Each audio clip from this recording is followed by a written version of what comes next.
Now, Francis, ERET, today we're talking about running a business partnership with your spouse, or how to run a business partnership with a spouse. Now, ladies and gentlemen, the team is already written on your screen. Comment gérer un partenariat commercial avec un conjoint?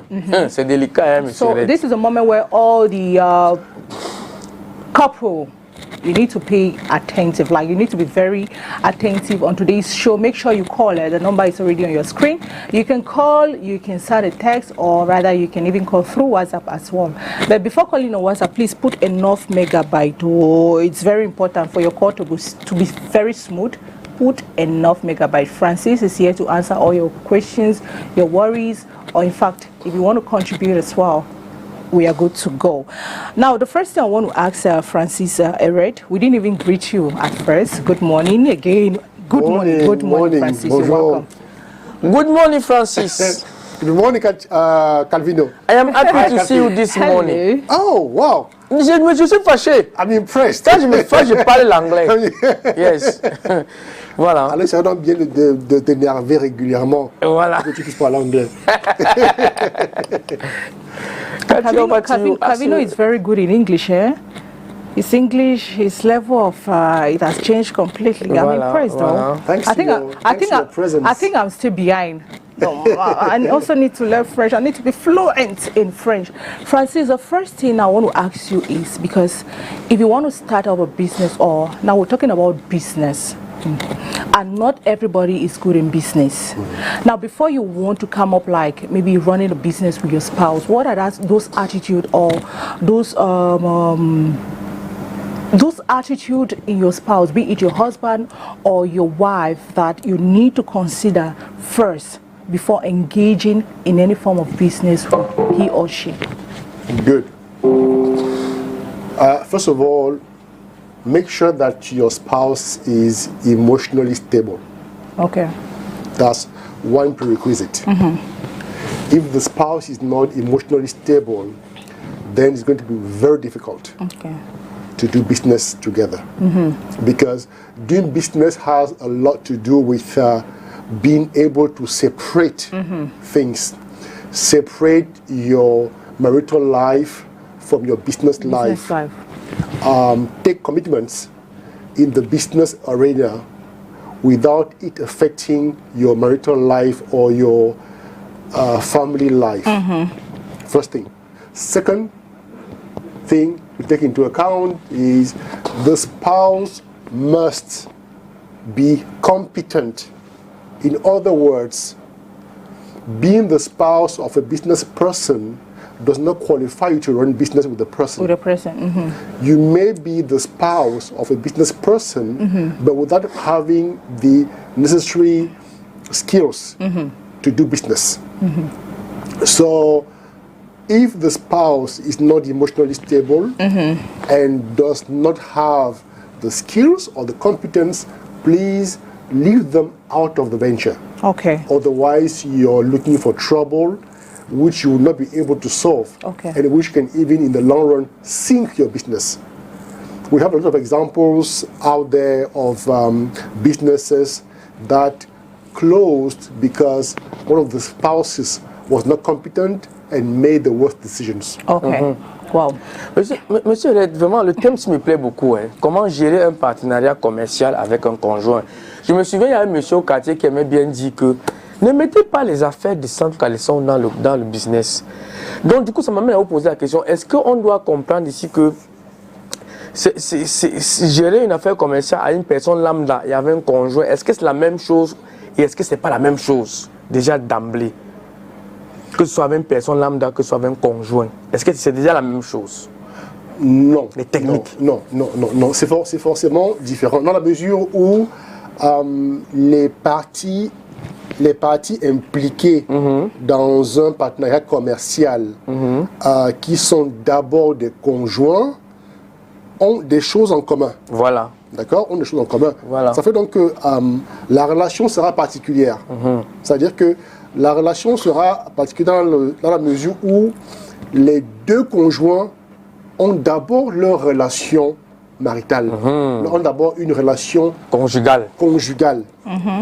Et maintenant, on vient gérer ensemble une affaire ou bien des affaires. Ça peut être un magasin, ça peut être une boutique, ça peut être une entreprise. Mais il faut faire attention. Ce n'est pas parce que notre conjoint a une affaire que nous sommes automatiquement compétents pour pouvoir gérer l'affaire avec notre conjoint. Voilà. Votre conjoint peut très bien avoir une entreprise, mais que vous, que ce soit l'homme ou la femme, ne soyez pas capable de pouvoir l'accompagner. Et si on n'est pas capable d'accompagner notre conjoint sur le plan commercial, il vaut mieux rester en dehors de l'affaire. Ça parce que j'ai une entreprise que forcément mon épouse va être mon assistante ou bien ma directrice commerciale. Si elle n'a pas les compétences, si elle n'a pas d'expérience nécessaire. Voilà. Donc, parce que les deux conjoints sont responsables et sont solidaires. Alors, pour être responsable dans un business, il faut avoir de la compétence. Justement. On ne peut pas être responsable si on n'est pas compétent. Parce que la compétence prend en compte la capacité à prendre des décisions pour le business. La responsabilité veut dire que on sait ce qui est bien et on choisit ce qui est bien. Mais lorsque un conjoint n'est pas compétent, avec qui n'est même pas responsable, ça veut dire qu'il ne sait pas comment ça fonctionne. Et quand un conjoint ne sait pas comment une affaire fonctionne, de grâce, laissez la personne en dehors. Vous avez beau l'aimer, ça a beau être la meilleure femme, le meilleur mari, mais de grâce, laissez cette personne-là en dehors de votre affaire. Parce qu'il faut être déjà émotionnellement stable pour pouvoir gérer une affaire. Si on n'a pas cette capacité-là à pouvoir gérer ses émotions, c'est pas la peine. Ne prenez pas un conjoint qui viendra tous les jours vous faire des scènes de ménage au bureau, voilà, ou dans l'entreprise. Vraiment, ça ne vous sert pas. Rien. Au contraire, ça vous dessert. Demandez à votre conjoint de vous rejoindre dans votre affaire si le conjoint a les compétences intellectuelles et les compétences techniques. Voilà. Je m'explique. Si par exemple vous êtes dans la Calvino, on revient sur votre imprimerie. Merci monsieur. Alors, Calvino a son imprimerie et l'épouse de Calvino est calée en finance. Et Calvino dit, bon d'accord chérie, tu vas m'aider à gérer les finances. Il le fait parce que son épouse a déjà fait des études en finance et qu'elle a la compétence de pouvoir gérer les finances de l'entreprise. Voilà. Alors il lui dit, chérie, gère les finances. Et là, elle va bien gérer parce qu'elle sait de quoi il s'agit. Ok. Mais imaginez que Calvino a sa cousine qu'il adore et lui dit, chère cousine, tu vas gérer le département marketing de mon imprimerie. Pour te sortir du chômage. Pour te sortir du chômage. Pour te comprendre parce que tu es très aimable. Alors, la cousine en question ne connaît rien du marketing. Elle n'a fait aucune formation en marketing. Elle n'a aucun vécu en marketing. Et Calvino, juste parce qu'elle est gentille et qu'il voudrait l'aider, il lui confie l'activité marketing.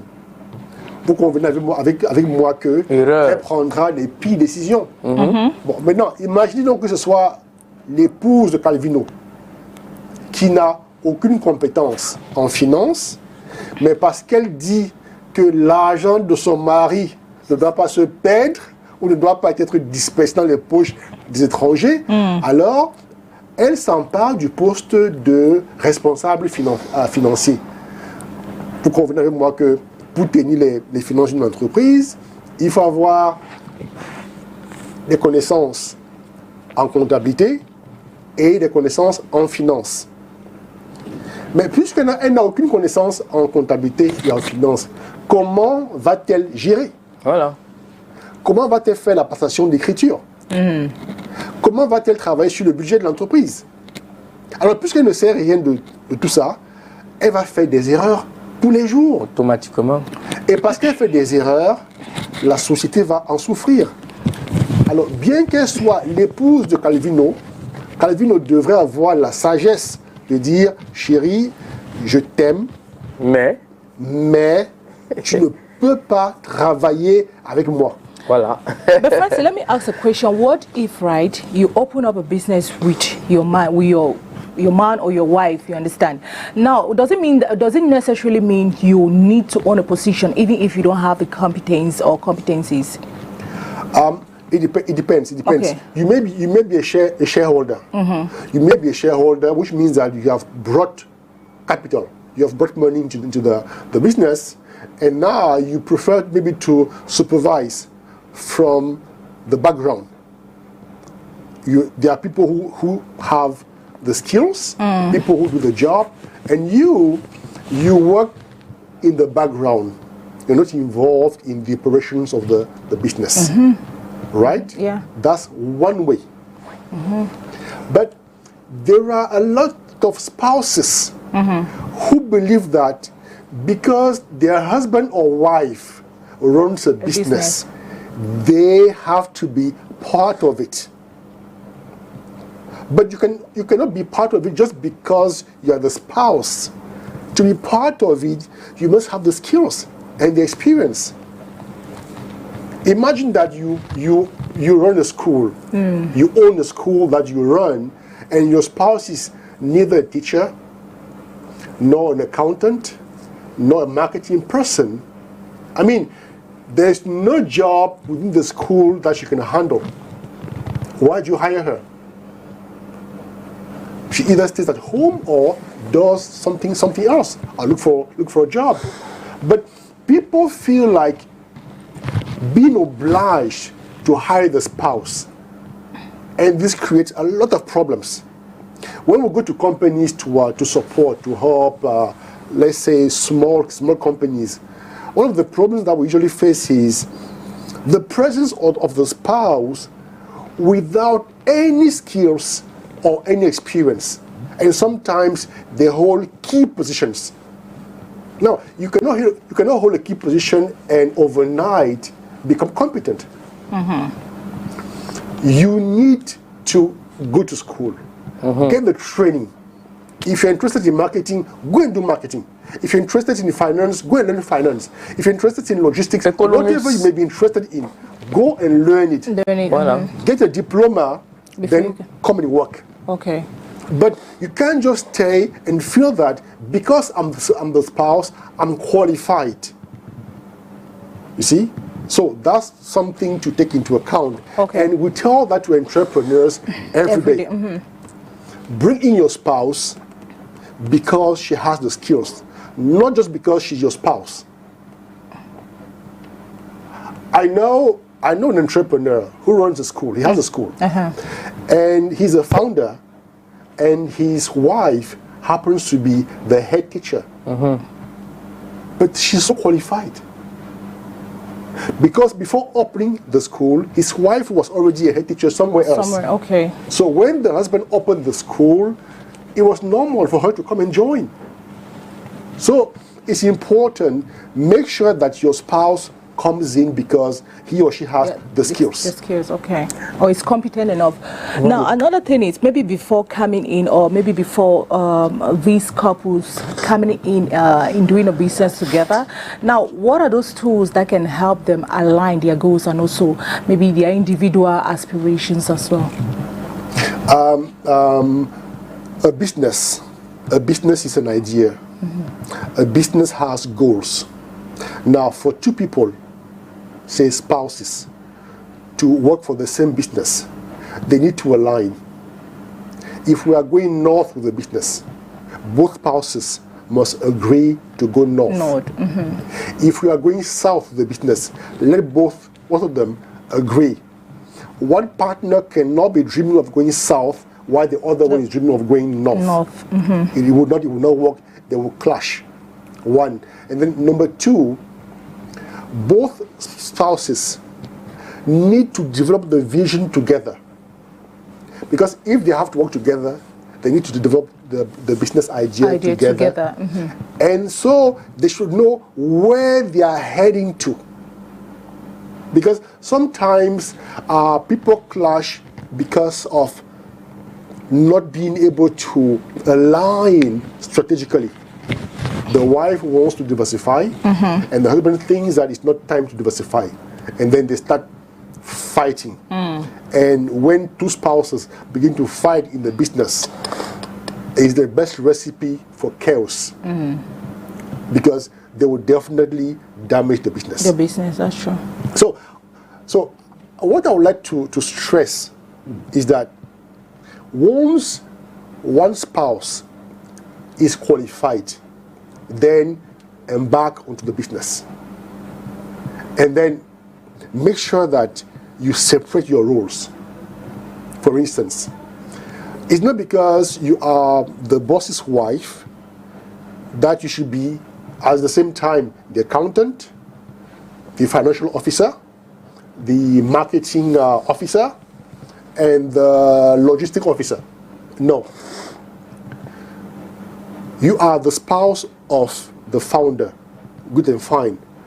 What is your position? What is your role?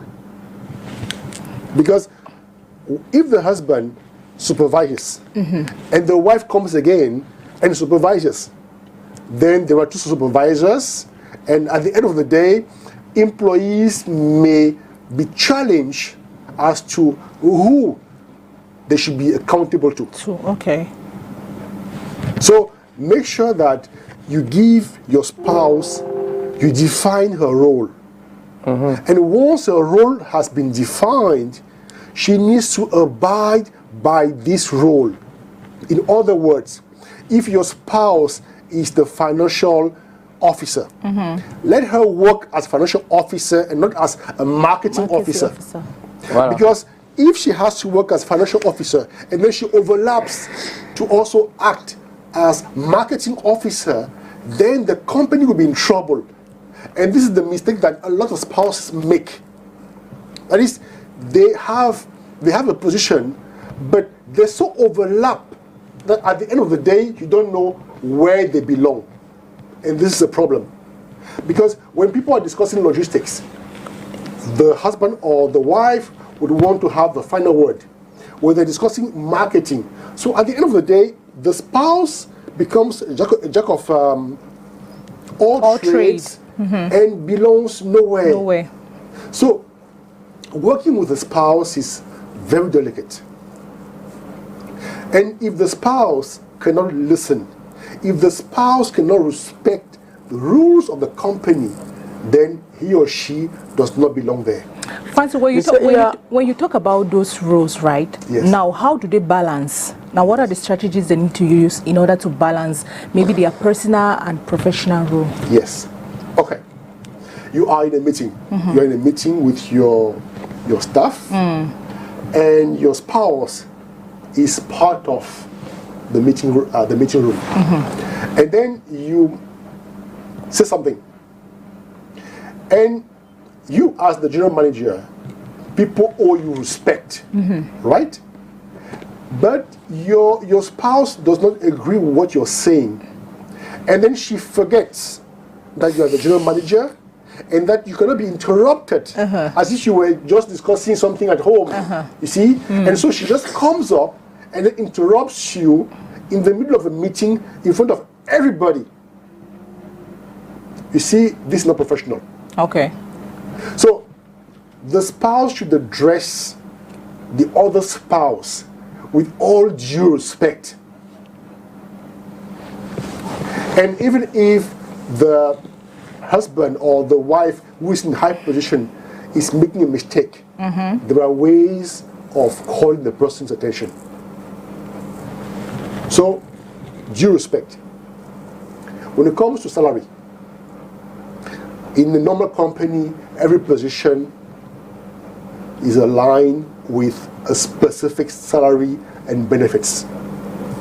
Now, don't provide a special salary to your spouse because he or she is your spouse. Okay. Because if you do that, you're setting people up against you. Because let's say that the marketing officer in your company earns, say, 400,000, and is entitled to a phone and maybe taxi allowance. But because it's your spouse, you pay them $1 million. And then tomorrow, people discover that you have doubled the salary of the marketing officer because he or she is your spouse. And then the day your spouse is no longer the marketing officer, maybe she moves to another department, or she resigns, or maybe she goes on sick leave, and people discover, and then the person who comes and replaces her comes back to the former salary of 400. What will happen? There will be a breach of trust. Of course, that's true. So it's important to set the rules.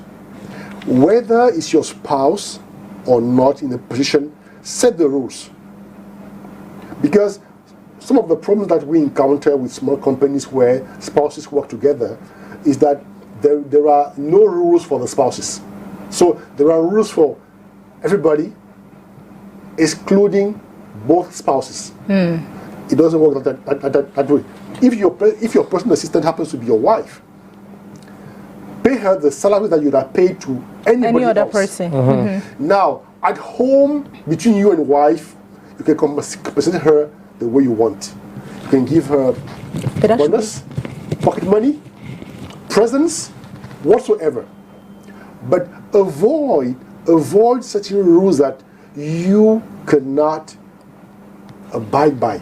Okay. Yes. Monsieur, c'est vrai que vraiment, tout ce que vous dites là, c'est vrai que la vérité blesse, mais le sang ne coule pas. Je connais plusieurs couples qui travaillent ensemble. Ah, le sang qui coule. Voilà, il y a plusieurs couples qui travaillent ensemble et que l'homme sait pertinemment que sa femme n'est pas adaptée, mais il laisse sa femme là parce que il dit c'est la famille. S'il enlève sa femme, le foyer va se gâter. C'est une erreur. C'est une erreur. Bon, maintenant, ils nous regardent, mais ils savent que ce que vous dites est vrai. Oui. Mais en même temps aussi, vous êtes un spécialiste, vous devez quand même leur donner quelques conseils. C'est pour ça que je vous pose la question ce matin, à savoir, quel est le business qu'on peut lancer en couple de telle enseigne que voilà, parce que il y a certainement les business que lorsqu'on lance en couple, quel que soit le rang de l'individu, ça va marcher, hein, selon votre expertise. Bon, disons en dehors des business où il faut une forte expertise intellectuelle, d'accord? Par exemple, la médecine, si on veut créer par exemple une clinique, si notre femme n'est pas infirmière, si elle n'est pas médecin, ça peut pas. On aura du mal, voilà. D'accord? Mais la plupart des business, on peut inclure notre compagne. Comment? On peut commencer par la former ou l'envoyer à l'école. Je connais un couple qui doit avoir aujourd'hui près de 70 ans. C'est-à-dire que lorsque le monsieur commence son business, son épouse est pratiquement illettrée. Elle rentre à l'école, elle fait le cours du soir, elle finit par avoir son brevet. Après le brevet, elle poursuit, elle franchit la classe de première, elle a le bac. Wow. Et maintenant, il l'oriente faire un BTS. Elle va faire un BTS et après, il demande à ses amis qui ont des grandes entreprises d'employer sa femme afin qu'elle se familiarise avec le milieu professionnel. Et au bout de 5 ans, il a donc maintenant finalement recruté sa femme. Et comme sa femme était plus jeune qu'elle, elle va avoir près de 15 ans de moins que lui. Et donc, quand il a commencé à se fatiguer, sa femme qui a pris la main. La relève, voilà. D'accord? Mais il a fallu qu'elle rentre à l'école au départ et qu'elle apprenne le métier. Parce que si on ne connaît pas le métier, vraiment, on a beau avoir toute la volonté du monde, on n'y arrivera. Je pose cette question parce que je connais beaucoup de couples qui font, par exemple, dans le restaurant. Ils s'en sortent parce que là, il n'y a pas trop d'école, mais ils s'en sortent quand même. Je me disais que peut-être qu'il peut y avoir d'autres métiers comme ça. Je ne sais pas si peut-être boulanger. Tous les métiers. Mais attends. Quand on dit boulanger, d'accord, il y a la fabrication du pain. Mais il y a aussi la gestion de la boulangerie. Ah ouais. D'accord? Donc, on peut ne pas être boulanger. Mais être comptable, d'accord? Ouais. On peut ne pas être coiffeur, c'est-à-dire qu'on peut ouvrir un salon de coiffure, ne pas être coiffeur, mais avoir des compétences, par exemple, dans le marketing. Donc, rassurez-vous que votre époux ou votre épouse a des compétences pour faire quelque chose dans votre entreprise. Et rassurez-vous donc que la personne va occuper le poste qui lui revient. Je prends un exemple. Dans les cabinets, par exemple, d'avocats, il y a des postes comptables. D'accord? Parce que l'activité est assez importante. Et donc aujourd'hui, des cabinets d'avocats recrutent des comptables. Donc, votre femme, pour ne pas avoir fait le droit, ne connaît rien au métier d'avocat, mais est comptable. Oui. D'accord? Si elle est comptable, on peut l'employer comme comptable. Et quand elle vient au cabinet, qu'elle se limite à faire son métier de comptable. Parce qu'elle n'est pas avocate. D'accord? Vous avez votre clinique, votre femme qui est comptable, elle vient faire sa comptabilité. Mais il faudrait éviter que demain, qu'elle commence à donner des instructions aux médecins. D'accord? Parce que elle est comptable. Et la femme sait bien faire ça. C'est vrai qu'elle est comptable et en même temps, elle est la femme du boss. La femme du boss. Mais de grâce, qu'elle n'outrepasse pas ses fonctions pour aller commencer à diriger les médecins. De la même façon, vous avez votre école. Et votre épouse, par exemple, est enseignante, comme on dit au quartier, maîtresse. Ou bien professeur, si par exemple, établissement scolaire, un établissement d'enseignement secondaire. Alors, si elle est enseignante, qu'elle fasse son métier d'enseignante. Et qu'elle laisse la gestion de l'établissement au gestionnaire. Parce que l'établissement scolaire aura un surveillant général, aura un préfet des études qui a les compétences pour pouvoir gérer les enseignements. Voilà. Et puis il y aura l'intendant, il y aura l'économe. Alors, il ne faudrait pas que, parce que mon épouse est propriétaire de l'école, moi qui suis économe ou bien intendant, je l'outrepasse et je vais commencer à diriger les enseignants. Voilà. Non. Bon à savoir. Donc il faut éviter cela. C'est donc pourquoi, dans un partenariat commercial entre les conjoints, il faut que les rôles soient bien définis. Parce que votre relation de conjoint, votre relation maritale ne doit pas empiéter sur le business. Quand on prend des décisions, on les prend dans l'intérêt du business. Okay. Par exemple, monsieur ordonne, monsieur est DG. Monsieur, peut-être, il ordonne l'achat d'un article. Et la femme arrive, elle contredit. C'est grave. Elle contredit à monsieur de façon brutale. Vous voyez? Ça crée un problème. Le problème, yeah. En entreprise, oui. Donc, peut-être même devant les employés. Voilà. Donc, même s'il faut reprocher à monsieur, il faut reprocher selon les règles de l'entreprise, selon les procédures en vigueur dans l'entreprise. Et ça, c'est ce que les conjoints doivent comprendre. Vous imaginez un peu le directeur d'une chaîne de télé, d'une chaîne de radio, sa femme est journaliste. Et il se rend compte que c'est pas elle qui aurait dû présenter le journal. D'accord? Et elle est déjà en studio. Elle est déjà en train de monter sur le plateau. Et il arrive brutalement et il demande qu'elle descende du plateau. Elle dit jamais. Jamais. Descends pourquoi je veux faire ça. Et pour la petite histoire, il y a une image, il y a une vidéo qui a circulé pendant quelques temps sur Facebook, où deux conjoints présentaient sur une chaîne camerounaise une émission, la matinale. Et les conjoints se sont engueulés en direct. Hey! C'était très honteux. On n'a pas vu ça? C'était très honteux. Attends. Très honteux. No, but Francis, that's a different thing. Like they were invited for a live program. No, both are animators. Ah, both are animators. Yes. They They present that matinal every morning. And they had that day they had a clash. They had a clash. Yes. But it's normal. C'est même pas trop facile. Pour arriver à faire ça, il faut avoir une intimité. I'm telling incroyable. you. See, now this brings me to this question, because when we talk couple, I know couple always have their issues, right? They always have their problems, especially maybe problems at home or problems at work. Yes. Let's say, because I have a friend presently, as I talk to you like now, that he has a company, they have a company together, him and his wife, but apparently the wife caught him cheating. So it's actually causing them problem at home, you know, like it's so tense, you know, the house is, in fact, it's very hot there. Now it's actually affecting their business because the communication has dropped completely. The wife does not want to talk to him, and he is forcing himself, especially when they are out of their home. Like, let's keep what we have at home.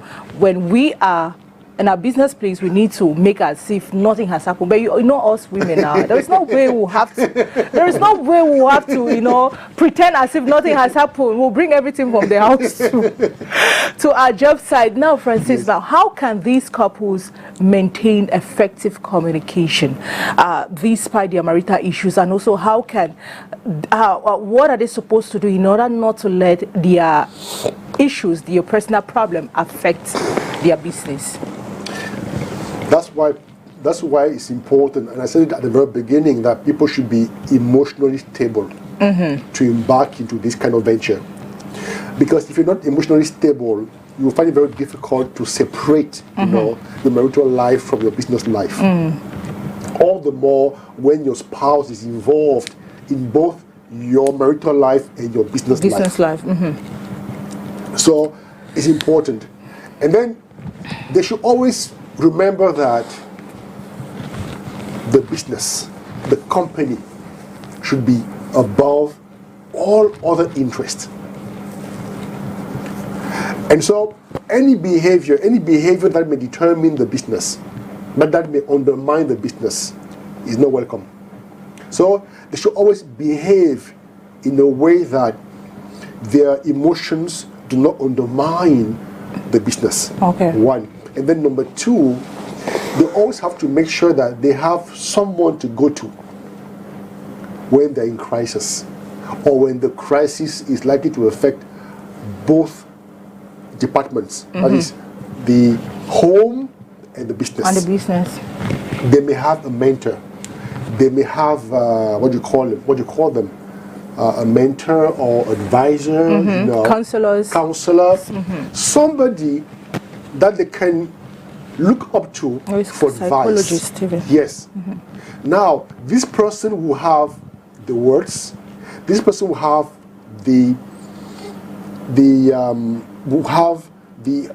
will know how to talk to each other. For example, in the case where the man has cheated, you know, this is very delicate. When a wife feels cheated, she becomes bitter, and she can make your life miserable. miserable.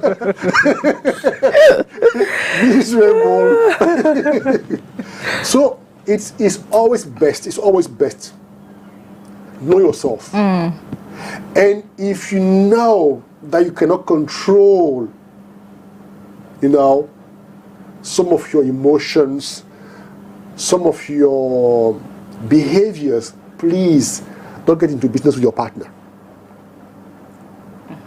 If you know deep down that you are a jealous woman, please stay away from the business.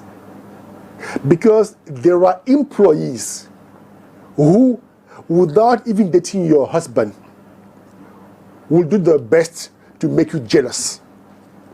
You'll be sacked. Then you have to sack people every single day, every single day.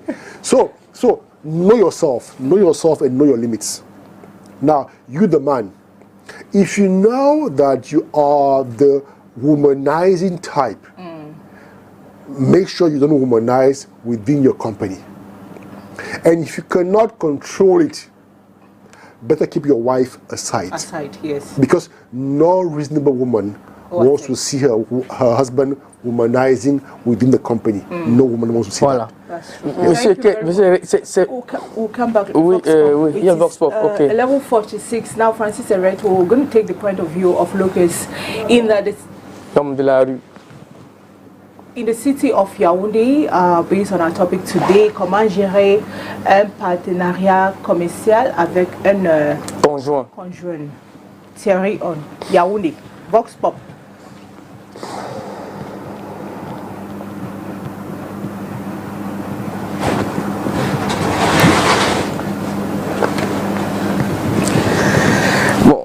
Anyway, we'll come back to that, Kavino. Non, il est bien vrai, monsieur ERET, que vous avez répondu à cette question que je vais poser en anglais. Mais j'aimerais bien reposer cette question autrement parce que c'est une très bonne réponse. Monsieur, est-ce que finalement, franchement, est-ce que c'est conseillé?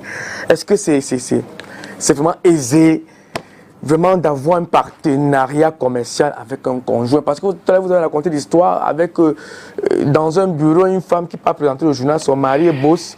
Madame, vous ne savez pas vous qui passez. Elle te dit non, c'est moi qui passe. Hein? C'est là où tu vois les employés vont te dire que papa, c'est les affaires de Sam Calisson. C'est les affaires de Sam Calisson. Ils sont sans passer. Donc, du coup, est-ce que c'est même possible qu'il n'y ait pas les problèmes de la maison qui va se rapporter au niveau du boulot? Est-ce que finalement c'est même bien, c'est même aisé? Il est important de se connaître. Parce que lorsqu'on se connaît, on peut anticiper sur ses propres faiblesses. On sait à quel moment on peut faillir. Cela dit, il faut pouvoir se poser des bonnes questions. Tel que je me connais, est-ce que je vais travailler avec mon épouse sans qu'il y ait de problème, connaissant mon comportement, connaissant ma façon de faire? Est-ce que je suis du genre très rigide, c'est-à-dire qui a tendance à prendre des décisions et ne pas écouter après les feedbacks? Est-ce que je suis du genre, par exemple, jaloux, qui, par exemple, aurait du mal à supporter une proximité, même professionnelle, entre mon conjoint, ma conjointe et un employé quelconque? Est-ce que j'ai assez de maîtrise pour que lorsqu'on a des problèmes à la maison, je ne les transpose pas dans notre lieu de service, vice-versa. Autant l'homme doit se poser les questions, autant la femme devrait se poser aussi ces questions-là. Et si, au final, on se rend compte que non, on n'est pas assez fort pour pouvoir travailler et vivre ensemble, alors on préfère ne pas travailler ensemble. Par exemple, on peut limiter le rôle par exemple, d'un conjoint à être consultant. Hein. Voilà. C'est-à-dire qu'au lieu de travailler à plein temps, on dit, bon d'accord, tu seras juste consultant. Tu viendras de temps en temps nous conseiller et évaluer, par exemple, nos efforts. Parce que, prenez par exemple un cas. Un mari qui a été infidèle au bureau, c'est très grave. Parce que son épouse va d'abord régler le compte de sa rivale. Voilà. Celle-là, c'est sûr, elle sera virée. Mais ipso facto. Elle sera virée. Of course. Mais après qu'on l'ait virée, maintenant, elle va s'en prendre à son époux. Et il est même possible qu'à un moment donné, l'atmosphère devient invivable dans l'entreprise. Parce qu'elle va se dire que mais si mon mari a été avec cet employé-là, que j'ai fini par virer, mais avec qui va-t-il encore être? Alors les autres étaient peut-être au courant. Voilà. Et donc, voilà comment elle commence à jouer. Elle commence à jouer les policières. Elle commence à jouer les gendarmes dans l'entreprise. Et là, le climat social prend un coup. Il devient morose, voilà. Ou alors, imaginez que, par exemple, votre femme aille, par exemple, en mission avec un de vos collaborateurs. Et que la mission, par exemple, exige qu'il travaille pendant de longues heures, aussi bien de jour que de nuit. Vous connaissant, aurez-vous la maîtrise de ne pas soupçonner qu'il pourrait se passer autre chose en dehors de la mission? Donc, quand on se connaît, c'est toujours mieux. Il y a des gens qui vous disent carrément que non, mon épouse et moi ne pouvons pas travailler ensemble. Elle est compétente, hein, on ne peut pas. Parce que on se connaît. D'accord? C'est mieux ici. On se connaît. Ou alors, si l'entreprise est assez grande, on peut par exemple loger la conjointe dans un département ou dans une autre activité qui n'a rien à voir avec l'entreprise là où monsieur travaille. D'accord? Peut-être comme à l'imprimerie, on la loge par exemple à l'imprimerie, même l'autre c'est peut-être en infographie. Par exemple. Donc, il faut d'abord se poser la question. Quand je vois, par exemple, Cathy, Cathy a l'air d'une femme jalouse. Hein? Donc, very jealous. Monsieur ERET, vous êtes déjà un visionnaire. Donc, si Cathy travaille dans la même entreprise que son mari, et qu'il y a une petite secrétaire qui aime sourire, une secrétaire qui aime sourire, qui m'a apporté le café au monsieur et qui aime complimenter, un jour, Cathy peut dire que la fille là, elle ne travaille pas bien. Ça c'est vrai, monsieur ERET. Vous voyez? Donc c'est difficile de se prononcer sans se connaître. Donc c'est du cas par cas. C'est du cas par cas. Il y en a chez qui ça ne pose aucun problème. Moi je connais un médecin, il est médecin, il est médecin, je ne sais plus ce qu'il fait exactement, et sa femme est médecin et dentiste. Ils travaillent ensemble. Bon, je suis de l'extérieur, mais apparemment tout se passe bien. No problem. Mais il faut comprendre que c'est parce que les deux se connaissent. Et que parfois aussi les deux se respectent. Parce que parfois aussi, pour mieux travailler avec son partenaire, il faut beaucoup de respect et il faut prendre de la distance.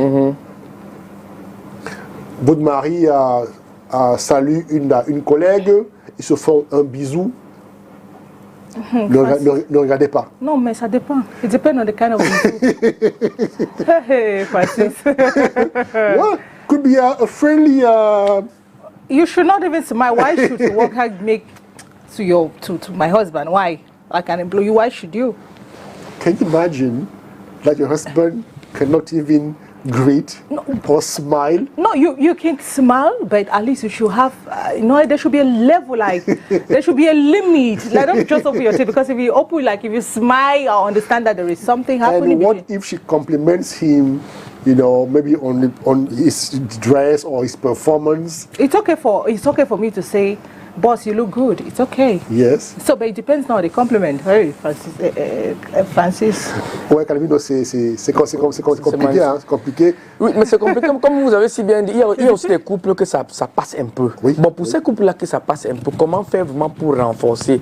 Est-ce que ils doivent se 55, ok, le temps est passé. Je voulais savoir est-ce qu'ils peuvent tenter sortir ensemble, aller nager ensemble, faire des choses vraiment ensemble en dehors du lieu de service pour que ce soit encore plus. Ça compte. Ça compte, mais au-delà de tout, il faut beaucoup de respect et de confiance. Respect, voilà. Oui. Okay. Respect et confiance. Oui. Respect and confiance. Confiance. Trust. Trust. Trust. Confiance Trust. is not confidence. It depends on the context. Oh, really? Yeah. Confiance. Like confiance en of- soi Okay. is self-confidence. Self-confidence. Okay. Okay. Thank you very much, Welcome. Francis ERET. I hope you've noted everything here. If you already started a business with your partner, you guys are, loggerhead together. Francis ERET has given you the tips. Yeah, that jealous woman just like me here. Let me tell you the solution, my dear. Just allow the work. Allow the business. Allow your husband to run it alone and stay at home. It's simple. That's the only solution, Francis. Honestly, I cannot. Because I'm a jealous lover. Very, very jealous lover. Francis ERET, if you want more of Francis ERET, if you want his coaching on entrepreneurship, you can get it on all his social media platforms, Facebook, LinkedIn, YouTube. Is YouTube? No. No, not yet. Okay. Instagram, Francis ERET, right? Not yet. Not yet. Instagram, you're not on Instagram, seriously? Instagram, but not my name. Instagram has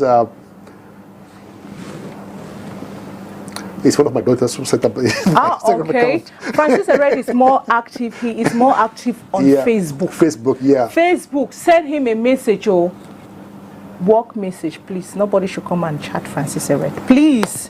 Francis ERET is taking work message. Whatever question you want to ask him, just send him, leave him a text on Facebook or Messenger, and he will come and reply to you. And that brings us to the end of today's program. It was very educative, enriching, and I hope you all enjoyed 2 hours with us. Dr. Kavino, see you tomorrow. Tomorrow. On se voit demain. Francis ERET, see you on Wednesday. Francis Thank ERET. you. Ciao, ciao. Have a wonderful La day. dimension du bilinguisme, Francis ERET. I'm telling you. Go, go, go.